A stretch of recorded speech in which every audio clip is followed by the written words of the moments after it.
Have you ever found yourself scrolling through streaming services, searching for the perfect movie to brighten your evening, but nothing quite hits that sweet spot?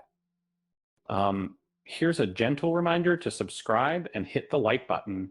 But let's dive into one of the most charming and witty romantic comedies of all time, the kind that makes your heart skip and keeps you laughing. As Valentine's Day draws near, it's the ideal excuse to revisit rom-coms that capture love in all its messy, beautiful glory, from unforgettable meet cutes to dramatic declarations of love. The genre has carved out a lasting legacy. And while many eras have contributed to the world of romance, the late 90s and early 2000s hold a special place in cinematic history. Among the stellar lineup of movies released during that time, one classic stands tall, defining a generation of romantic storytelling. 10 Things I Hate About You.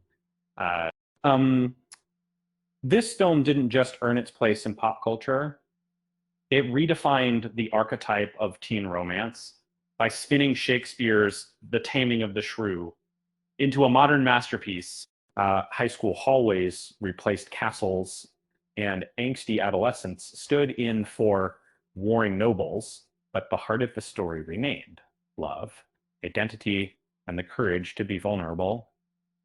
At its core, the movie follows Cameron, a sweet new guy at school who instantly falls for Bianca, the cheery social butterfly.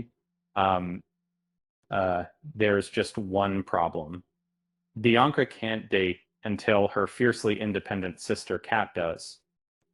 Enter Patrick, the brooding rebel, hired to take Kat out, setting off a chain of complicated, hilarious, and heartwarming events.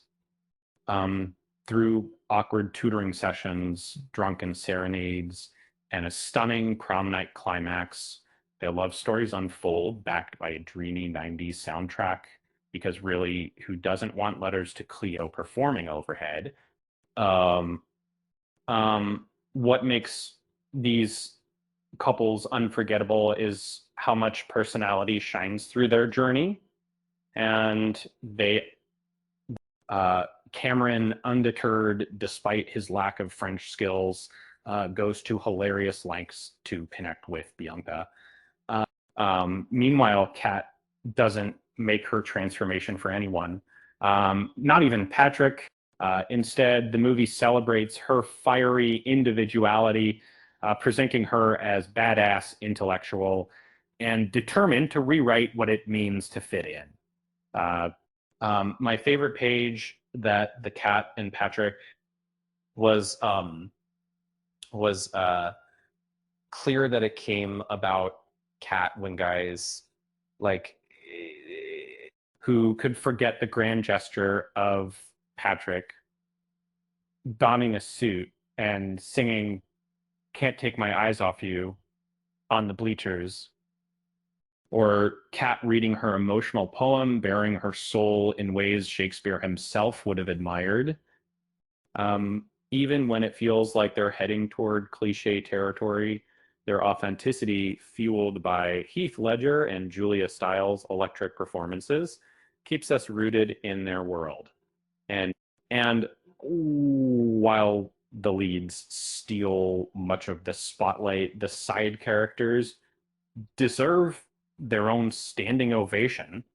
Whether it's Michael, the quirky sidekick with a Shakespeare-inspired prom invite, or Joey, the self-centered jock who hilariously gets his comeuppance in the form of Bianca's well-aimed punches.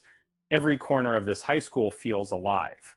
Background characters pop up throughout in little moments that capture the small town quirks of Padua High, creating a universe that feels lived in and vibrant. Decades later, I Hate About You continues to capture hearts. And from its heartfelt character arcs to its razor sharp humor. The film balances vulnerability with humor, introspection with lightness, all while staying true to its Shakespearean roots. Even in today's rom-com boom, think blockbusters like Anyone But You or fan favorites like To All the Boys I've Loved Before. This 90s gem retains its charm.